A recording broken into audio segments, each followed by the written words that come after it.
نشهد أن لا إله إلا الله وحده لا شريك له ونشهد أن سيدنا وحبيبنا ومولانا محمدا عبده ورسوله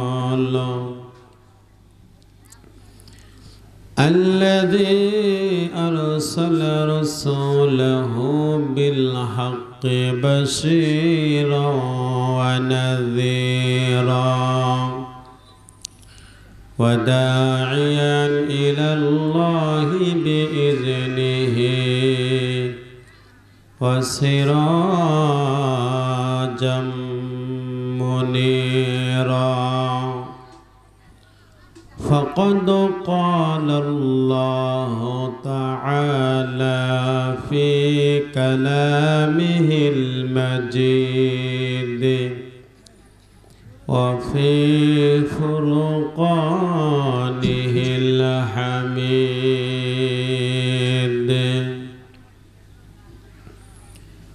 সকলে জবান খুলে পড়ুন আউযু বিল্লাহি মিনাশ শাইতানির রাজিম বিসমিল্লাহির রহমানির রহিম وقضى ربك ألا تعبدوا إلا إياه وبالوالدين إحسانا صدقت يا رب العالمين عن أبي هريرة رضي الله تعالى عنه قال قال رسول الله صلى الله عليه وسلم جاء رجل إلى رسول الله صلى الله عليه وسلم من حق بحسن الصحابة قال أمك قال ثم من قال أمك قال ثم من قال أمك قال ثم من قال ثم أبوك رواه البخاري وقال النبي صلى الله عليه وسلم الجنة تحت قدم الأمهات عن أنس بن مالك رضي الله تعالى عنه قال قال رسول الله صلى الله عليه وسلم المرأة إذا صلت خمسها وصامت شهرها وأحسنت فرجها وأطاعت بعلها فلتدخل من أي أبواب الجنة شاءت رواه المشكاة وقال تعالى في شان رسول الله إن الله وملائكته يصلون على النبي يا أيها الذين آمنوا صلوا عليه وسلموا تسليما সকলে দরুদ ইব্রাহিম পড়ুন আল্লাহুম্মা সাল্লি আলা মুহাম্মাদিন ওয়া আলা আলি মুহাম্মাদ কামা সাল্লাইতা আলা ইব্রাহিম وعلى آل إبراهيم إنك حميد مجيد اللهم بارك على محمد وعلى آل محمد كما باركت على إبراهيم وعلى آل إبراهيم إنك حميد مجيد وقال رسول الله صلى الله عليه وسلم من كان آخر كلامه لا إله إلا الله فدخل الجنة شكل محبت كلمة پورن لا إله إلا الله لا إله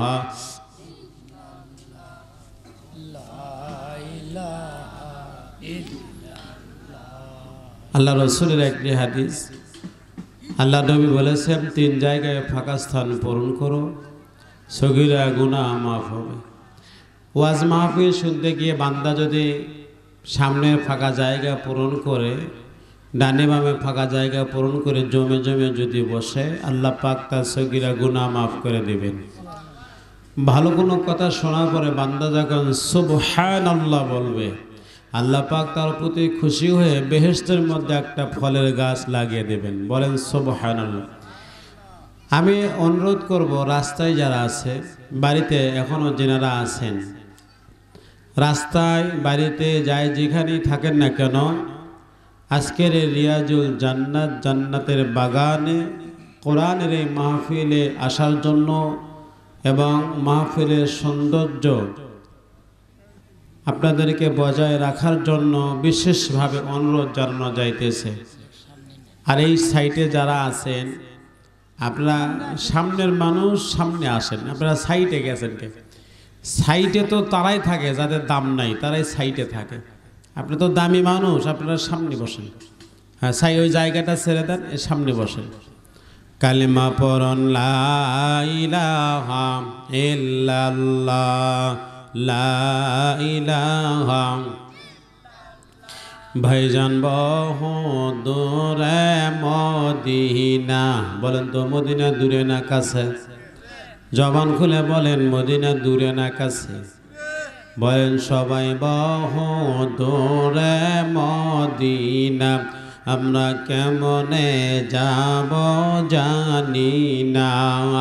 দয়ার আল্লাহ দয়া করো, দয়ার আল্লাহ।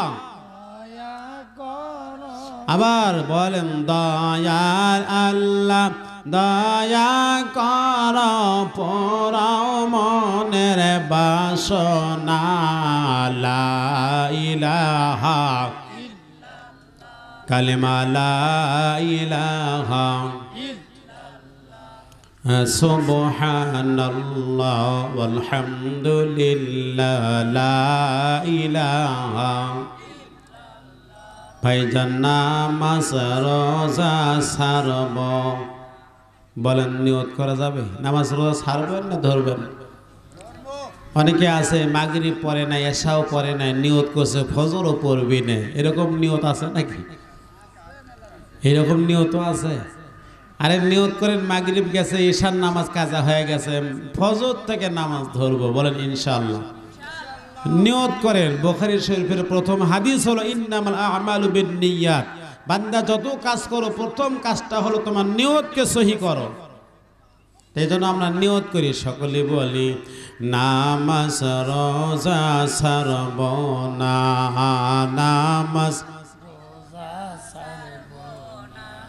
মা বাবার খেদমত ছাড়ব না, আল্লাহর জিকির ছাইর না ভাই, আল্লাহর জিকির ছাইর না, মুখে পড়ো ইল্লাল্লাহ লা ইলাহা। জোরে লা ইলাহা আপনারা যারা কালিমা পড়তে অলসতা করতেছেন, আপনাদের কাছে রাসূলের একটা হাদিস, আল্লাহর নবী বলেছেন যে মানুষটা শেষ সময় কালিমা তয়্যিবা পড়ে মারা যাবে, আল্লাহ পাক তাকে বেহেশত নসিব করবে। সুবহানাল্লাহ। শেষ সময় মানে বোঝেন শেষ সময় কোনটাকে বলা হয়? মৃত্যুর সময়, তো বুঝতে পারছেন। তা মরণের সময় কালিমা কি আমাদের জোরে হবে না আল্লাহর রহমতে হবে? আপনার আমার কোনো ক্ষমতা আছে?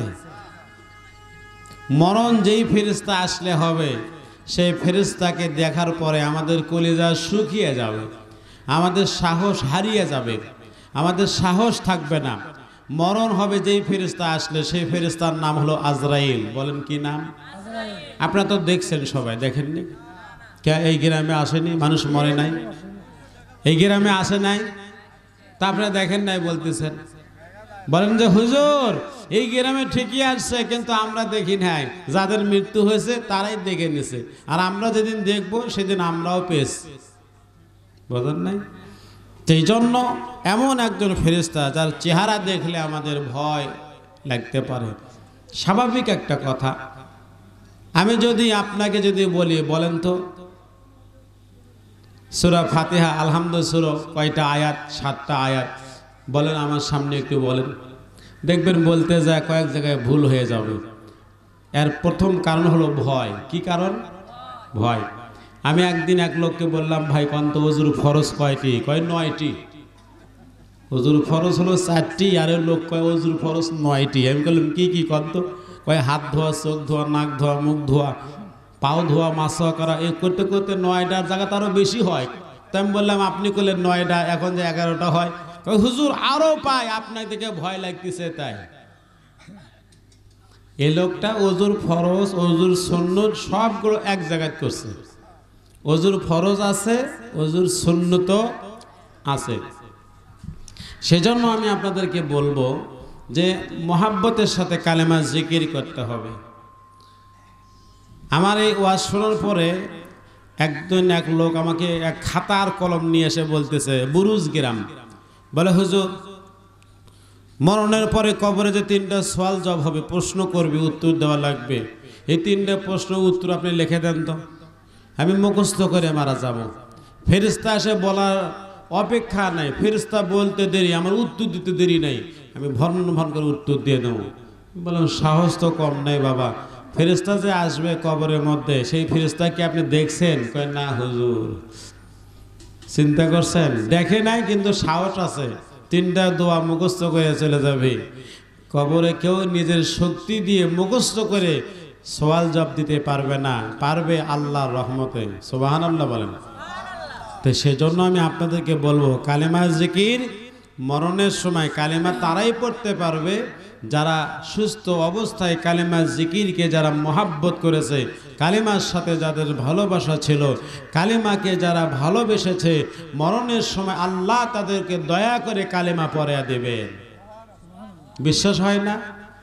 এই এলাকাতে যে ঈদের সময় বোনাস পায়, এটা কি যারা চাকরি করে তারাই পায়, না চাকরি ছাড়া তারাও পায়? এই এলাকার চাকরি ছাড়া তারাও বোনাস পায়। এই ঈদের সময় বোনাস পায় কারা? যারা চাকরি করে তারাই তো পায়। মরণের সময় কালিমা তো তারাই পড়বে, মরার সময় কালিমা তারাই পড়তে পারবে যারা সুস্থ অবস্থায় যারা কালিমা জিকির করেছে।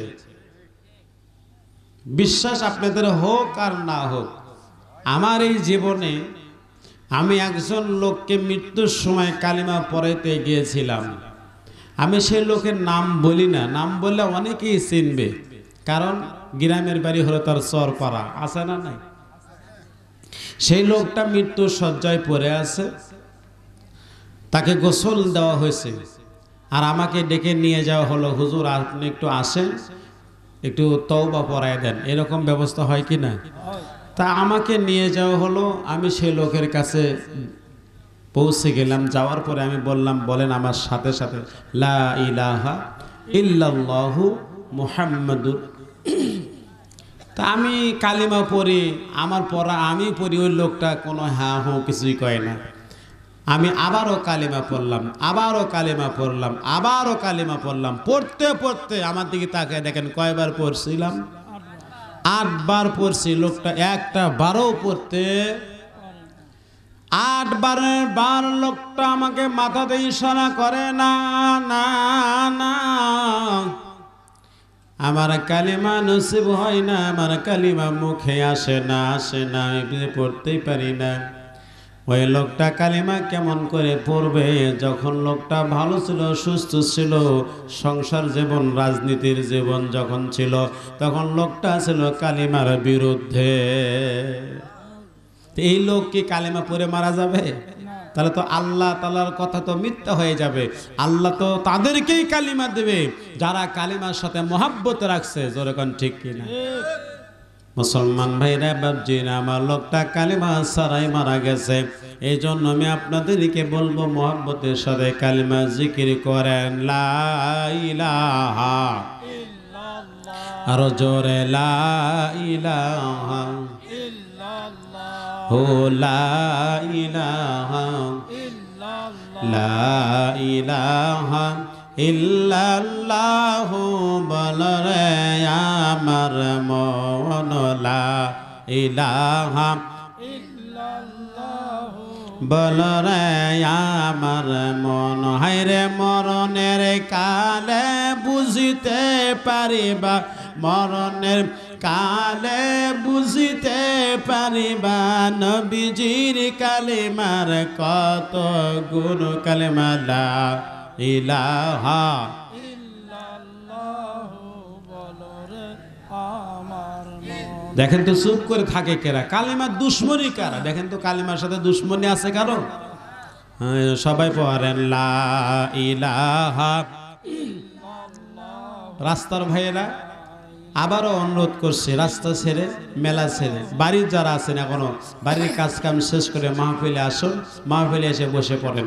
সকলকে আমি আবারও অনুরোধ করছি মাহফিলে এসে বসার জন্য। আল্লাহ যেন মাহফিলে আসার জন্য তৌফিক দান করে, বলেন আমিন। শ্রোতা যদি না থাকে, যত বড় বক্তাই হোক না কেন, ওয়াজ করতে পারবে না। এই জন্য শ্রোতার দরকার, মুসল্লির দরকার। এই জন্য আবারও অনুরোধ করছি, চলে আসেন মাহফিলে, চলে আসেন। আল্লাহ কবুল করুন, বলেন আমিন। লা ইলাহা ইল্লাল্লাহ, লা ইলাহা ইল্লাল্লাহ মুহাম্মাদুর রাসূলুল্লাহ।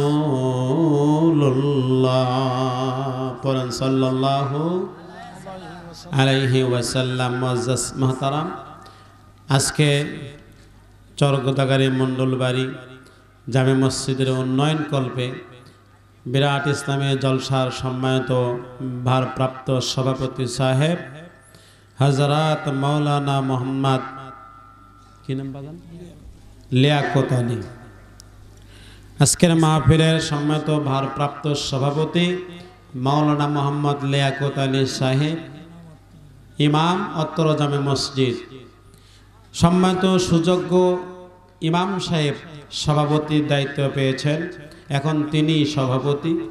আজকের মাহফিলের সভাপতি মহোদয়ের জন্য আমরা দোয়া করছি, হযরত মাওলানা লিয়াকত আলীকে আল্লাহ পাক হায়াতে তৈয়বা সেহতে কুল্লিহা দান করুন। সকলে বলেন আমিন। এনার মতন যোগ্যবানী সভাপতি পরিচালক হওয়া দরকার। বহু মাহফিলে আছে, দেখবেন যে সভাপতি তারাই হয় যারা মনে করেন যে কিছু বলতেও পারে না। জুমারবাড়ির পূর্ব পাশে এক মাহফিলে আমি গিয়েছিলাম। সেই জন্তিয়ার পাড়া, কেউ যদি চিনেন তাহলে চিনতে পারবেন। সেখানে মাহফিলে প্রধান যিনি সভাপতি, তেনাকে বলা হলো আপনি কিছু একটা বলেন। তখন তিনি বলা শুরু করলেন। তেনার সেই দিনের বলাটা আমার এখনো মেমোরিতে আছে, এখনো আমার মনেই আছে। তিনি বলতেছেন, বিসমিল্লাহির রহমানির রহিম, মালিকি ইয়াউমিদ্দিন, ইয়াকা নাবুদু ইয়াকা নাস্তাইন। চিন্তা করছেন আপনারা, বিসমিল্লাহর পরে মালিকি হয়? তো এটা যদি সভাপতি হয় তাহলে ওই সভা মঞ্চে কি ওয়াজ হবে? কি কয়? বিসমিল্লাহির রহমানির রহিম, মালিকি ইয়াউমিদ্দিন, ইয়াকা নাবুদু ইয়াকা নাস্তাইন। সূরা ফাতিহার হাড় হাড্ডি ভেঙে ফেলতেছে। তা আজকের সভাপতি যিনি অত্যন্ত দক্ষতা সম্পন্ন বিজ্ঞ আলেম, আল্লাহ পাক তেনাকে কবুল করেছেন, বলেন আমিন। মাহফিলের সহসভাপতি, প্রধান অতিথি, প্রধান পৃষ্ঠপোষক বরেণ্য অতিথিবৃন্দ, উপদেষ্টা মণ্ডলী, বরেণ্য অতিথি, বিশেষ অতিথি, আমন্ত্রিত অতিথিবৃন্দ সহ আজকের মাহফিলের সম্মানিত প্রধান বক্তা হাফিজুল কোরআন হযরত মাওলানা মোহাম্মদ আহমদুল্লাহ সাহেব আমার পূর্বে আলোচনা করেছেন। হযরত মাওলানা মোহাম্মদ জাহাঙ্গীর আলম বিন আশরাফ তার পূর্বে আলোচনা করেছেন। অত্র এলাকার কৃতি সন্তান কারি মোহাম্মদ রিজাউল করিম নুরানি, সিদ্দিকি, তুফানি, ওই এত ডিগ্রি লাগাই কয়টা আর বলি। আসলে ছেলেটার লেখাপড়া না থাকতে পারে, কিন্তু আলোচনাটা খুবই চমৎকার। কি কন? ওকে প্রধান বক্তার আলোচনা তো মনে হয় সাজে এরকম। তো আজকের এই মাহফিলে আমার সামনে যেনারা উপস্থিত আছেন, মুরব্বানি কেরাম, যুবক ভাইয়েরা, স্নেহের কচি কাঁচা ছোট বাচ্চারা, পর্দার অন্তরালে আছেন আমার সম্মানিতা মা ও বোনেরা, আছে না নাই? মা বোনেরা আছে, কম না বেশি? আসলেই বেশি। তা আমি এক মাহফিলে বলছিলাম, পুরুষের চেয়ে মহিলা যদি বেশি হয়, পুরুষের প্যান্ডেল বড়, মহিলাদের প্যান্ডেল ছোট। এক সময় বলছিলাম পুরুষদেরকে এখান থেকে উঠিয়ে দেন, মহিলাদেরকে নিয়ে এসে বসান। তো হুজুর তাই কি হয়? বুঝতে পারছেন? আপনাদের চাইতে মহিলাদের সংখ্যা অনেক বেশি। আলহামদুলিল্লাহ বলেন। আলহামদুলিল্লাহ। মহিলাদের সংখ্যা শুধু কি মাহফিলে বেশি, না মার্কেটেও, সব জায়গায়, জাহান্নামেও জাহান্নামে বেশি? আজকের এই মাহফিলে আপনারা যারা উপস্থিত হয়েছেন, আমি আপনাদের সকলকে আবারও সালাম জানাচ্ছি। আসসালামু আলাইকুম ওয়া রাহমাতুল্লাহি ওয়া বারাকাতুহু। ওয়া আলাইকুম আসসালাম ওয়া রাহমাতুল্লাহি ওয়া বারাকাতুহু। আপনাদের সালামের উত্তর শুনে মনে হচ্ছে আপনারা আমাতে মনে হয় টাকা পাচ্ছেন নাকি? তো এরকম সালামের জবাব হবে কেন? জোরে হবে সালামের জবাব। এখনো একটা লোক সালামের উত্তর দেয়, লোকটা বেঁচেই আছে। আমি যতদিন তাকে সালাম দিয়েছি আসসালামু আলাইকুম ওয়া রাহমাতুল্লাহ, লোকটা সালামের উত্তর দেয়। কি মানুষ না হনুমান রে? এখনো লোকটা বেঁচে আছে। আমি বললাম আসসালামু আলাইকুম ওয়া রাহমাতুল্লাহ, ও লোকটা আবার হাই স্কুলের হেডমাস্টার। সালামের জবাব সেই পরিমাণে দিতে হবে যেই পরিমাণে আওয়াজ দিলে সালাম যে দিছে তার কান পর্যন্ত পৌঁছা লাগবে। ঠিক কি না কন? তো এই লোকটা যে সালামের জবাব দিতে চলবে না, চলবে না। এই জন্য আপনাদেরকে আবারও বলছি আসসালামু আলাইকুম ওয়া রাহমাতুল্লাহি ওয়া বারাকাতুহু। ওয়া আলাইকুম আসসালাম ওয়া রাহমাতুল্লাহি ওয়া বারাকাতুহু। এবার মাহফিলের সভাপতি পর্যন্ত চেয়েছে। সুবহানাল্লাহ। আজকের মাহফিলে আপনারা আসছেন, আসতে পেরে, বসতে পেরে খুশি না বেজার? খুশি। কম না বেশি? বেশি। যেখানে আপনাদের ভোট ছিল সেখান থেকে কম, তো খুশি না বেজার? খুশি। এই কথা অনেকে বোঝে না, কয় হুজুর ভোট ছিল মানে? আরে আপনাদের সবারই ভোট ছিল, ভোটারদের ভোট ছিল মনের মধ্যে, অন্তরের মধ্যে। ঠিক কি না? কত প্রার্থী, চেয়ারম্যান, মেম্বার, কত প্রার্থী আসে আপনার কাছে ভোট চাইছিল, ভোট তো দিয়েছেন একজনও, কিন্তু সবাইকে কি বলছিলেন? ঠিক আছে যাও ভোট দেব। আসলে কি সবাইকে দিয়েছেন? না, কিন্তু সবাইকে কি বলছিলেন? ঠিক আছে, ঠিক আছে দেব। যাকে দেবেন না সে আসছে ভোট চাইতে, ঠিক আছে বলে পাঠিয়ে দিয়েছেন, আপনার বাড়ির থেকে সরে যাওয়ার পরে কছেন তোকে ভোট দেব না। মানুষ আর পাইনি রে। ভোটের দিন আসুক, যা আছে মনের মধ্যে আছে। ঠিক কি না কন? এখন ঠিক। তো সেই মনের মধ্যে যেখানে ভোট ছিল সেখান থেকে জোরে সোরে কন, আপনারা খুশি না বেজার? খুশি। আওয়াজ আসতে হবে না জোরে হবে? জোরে। আরে একটা ছেলে ভোটের ক্যানভাস করছে, তারই আওয়াজে থাকা যায় না এলাকার। একটা ছেলে, ওর বাপ দাঁড়াছে ভোটে, বাপের নাম আব্দুল সামাদ, মহিষাবান ইউনিয়ন। ও বেটা হয়ে বাপের এখন ক্যানভাস করতেছে, মাইকিং করতেছে, সামাদ ভাই উঠে যাবে। জনগণ করছে তোর ভাই হয় না বাপ হয়? তো করছে ভোটের কয়েকদিন ভাই করেই কমু। একটা ছেলের আওয়াজে যদি এত দূর পর্যন্ত আওয়াজ হয়, এতগুলো পুরুষ মানুষ আছেন, আপনাদের আওয়াজ কি কম হবে? না। নাকি ভোটের চা দেওয়া হচ্ছে না সেই জন্য আওয়াজ হচ্ছে না? আওয়াজ জোরে হতে হবে, লিল্লাহি তাকবীর। হয় নাই? এই পরিমাণে আওয়াজ দিয়ে আপনাদের কাজ হবে না, জোরে আওয়াজ করতে হবে। একটা মেয়ে মানুষ যদি ঝগড়া বাজে, জানেন আপনারা লোহাগাড়া ওই কি আপনাদের বাজার, এই চান্দুনি বাজার থেকে আপনাদের আওয়াজ পাওয়া যাবে। এই স্কুলের কাছে একটা মেয়ে যদি ঝগড়া শুরু করে, ওই বাজারতে শোনা যাবে। কোন ঠিক না? তো এতগুলো পুরুষ মানুষের আওয়াজ এই জন্য জোরে হতে হবে, লিল্লাহি তাকবীর। আল কোরআনের আলো, দুই দল হয়ে গেছে। এক দল বলতেছে ঘরে ঘরে, এক দল বলতেছে সংসদে। চা যদি দেন তা খারাপ হয় না।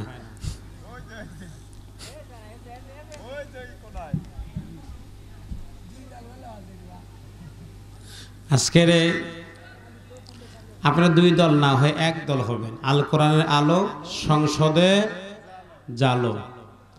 এ বাবা, তোমরা কি মিটিং করে হরতাল করছো? এদিকে আসো। এই যুবক ফেসবুকদেরকে দেখলে আমার ভয় হয়।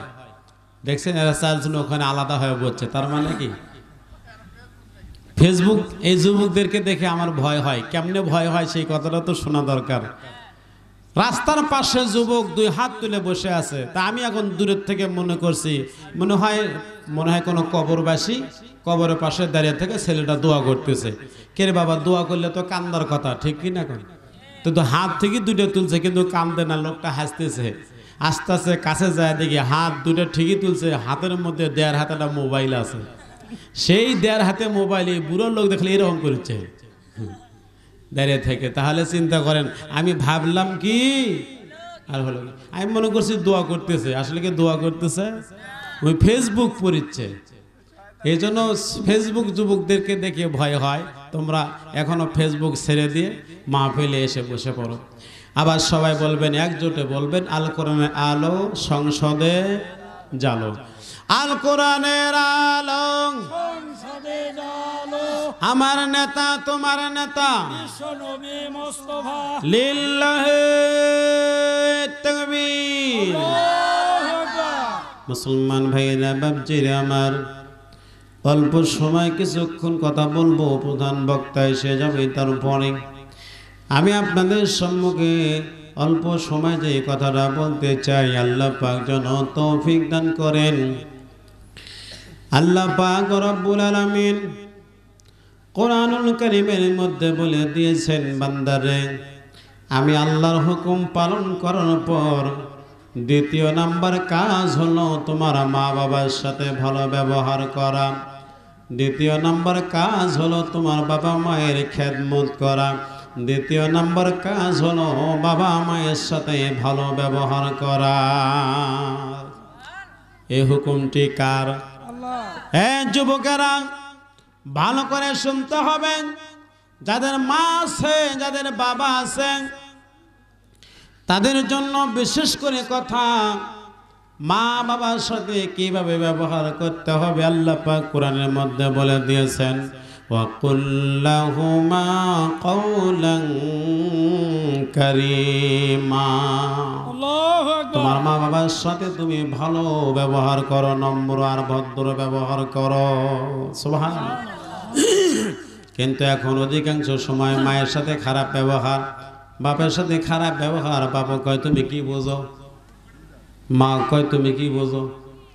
বাবাকে বলে তুমি কি বোঝো, মাকে বলে তুমি কি বোঝো।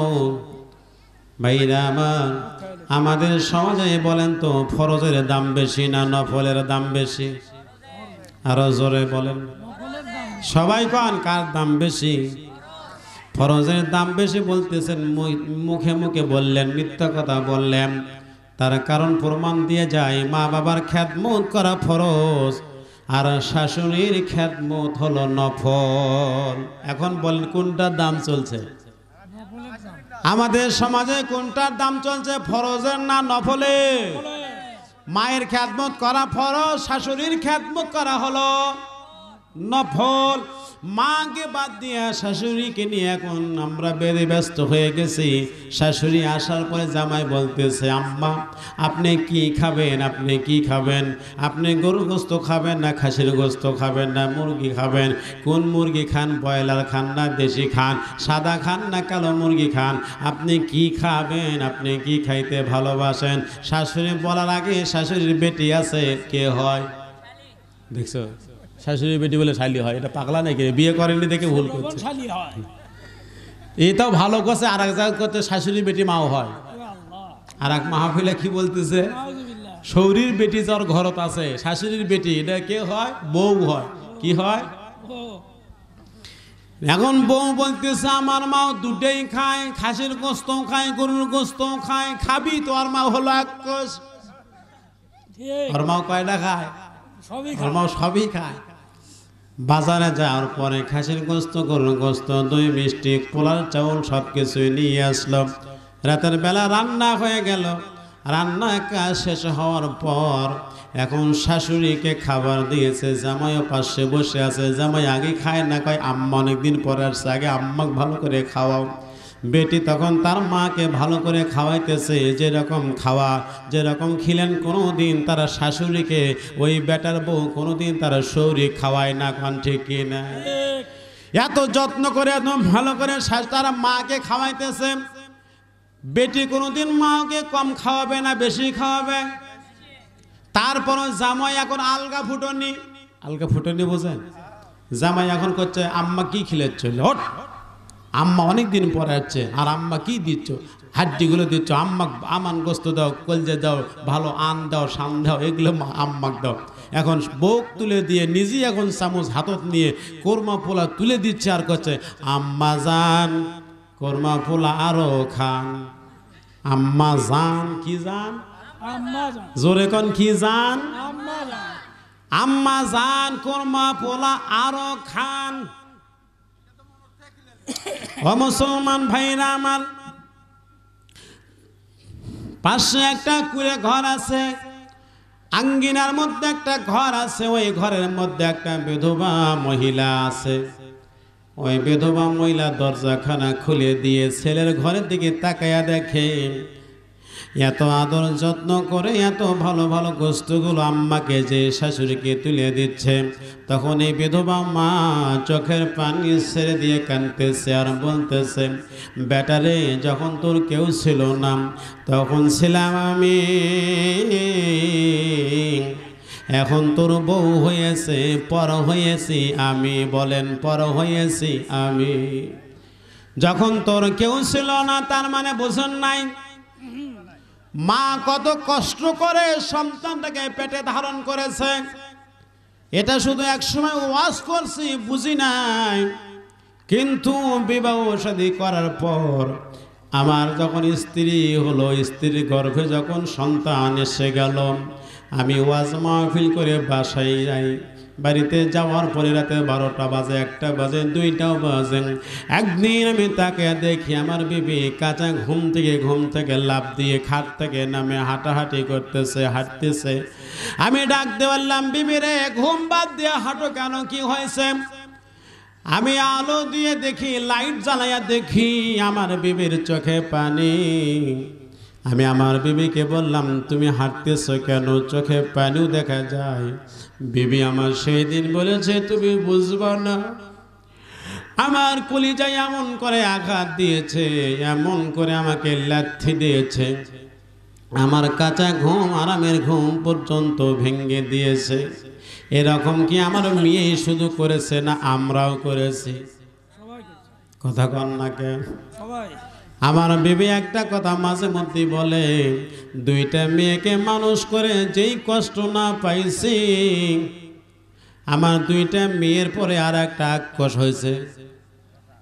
আক্রোশ বোঝেন? আমি ওর নাম আক্রোশ রাখছি, তার কারণ হলো আমার কয়েকদিন আগে আমার বিবি আমাকে কিছু খাইতে দিয়েছে ফ্রিজে করে, তা আমি একটা একটা করে বাদাম কিশমিশ এগুলো খাইতেছি। আর আমার মেজো মেয়েটা পেছনে আসে, কখন দাঁড়িয়ে আছে আমি নিজেও জানি না। তারপরে আমার ওই আক্রোশ বেটা আসলো, কই থেকে যে সংবাদ পাইছে তা আল্লাহ জানে। ও আক্রোশ আসার পরে আমাকে বলা না কওয়া না, ও উপর হয়ে ফ্রিজের থেকে নিচ্ছে আর খাচ্ছে, নিচ্ছে আর খাচ্ছে। কিছুক্ষণ পর ফ্রিজের উপরে হাত তুলে দিছে, মানে আমাকে বুঝেছে তুই খাস নে। বেটা নিজে তুলিচ্ছে আর খাচ্ছে। পাশে পেছনের দিকে তাকে দেখি আমার একটা মেয়ে, সুবহানাল্লাহ কোন, সুবহানাল্লাহ। মেয়েটা চাওয়ার সাহস পায় না, নেওয়ারও সাহস পায় না। মেয়েটা শুধু পেছনে দাঁড়িয়ে আছে, আল্লাহর কোরআন আমার সামনে আছে, মুসলমান মিথ্যা কথা বলতে আসি নাই। তখন আমার নবীর হাদিসের কথা মনে পড়ে গেল। আল্লাহ নবী বলেছেন মেয়ে সন্তান হলো সংসারের রহমত। সুবহানাল্লাহ। মেয়েরা কিন্তু বাবাকে বেশি বেশি ভালোবাসে, যেরকম কথা ঠিক কিনা? ঠিক। আমি আমার মেয়েকে তখন কয়েকটা খেজুর দিলাম, কিশমিশ দিলাম, আমার মেয়ে তখন খায়, তার আগে খায় না। এই জন্য আমার হাদিস মনে পড়ে গেল, আল্লাহ নবী বলেছেন বাজার থেকে সওদা নিয়ে আসলে, মিষ্টি নিয়ে আসলে, কটকটে বলেন আর বাদাম ভাজায় বলেন, যাই বলেন, বাজার থেকে কোনো কিছু নিয়ে আসলে যার ঘরে ছেলেও আছে মেয়েও আছে তাদের জন্য বলতেছি খবরদার ছেলের হাতত বাট পেরে দিবেন না। ওই হলো বাটপি না, ওই হলো বাটপারি করবি। কথা কন ঠিক কিনা? ওই বাটপি না, ওই বাটপারি করবি। যতটুকু আপনি খুরমা খেজুর নিয়ে আসবেন, যতটুকু কটকটে নিয়ে আসবেন, ওই ছেলে কি করবে? প্যান্টের পকেট আছে 4টে, কটা পকেট? 4টে। প্যান্টের পকেট ভরাবে, শার্টের পকেট ভরাবে, গালের মধ্যে এক গাল দিয়ে 2 হাতে হাসলা ধরে নিবে। মাও এখন কাগজের দিকে তাকায় দেখবে একটা কটকটিও নাই। মা তখন মেয়ে বলবি সব একলাই খালি, তোর বোনক দিলি না। এখন ওই আক্কর বলবি আমারই হতে না, ওরই বলে হচ্ছে না। কথা কয় না বাঙালি, ঠিক না ব্যাটি?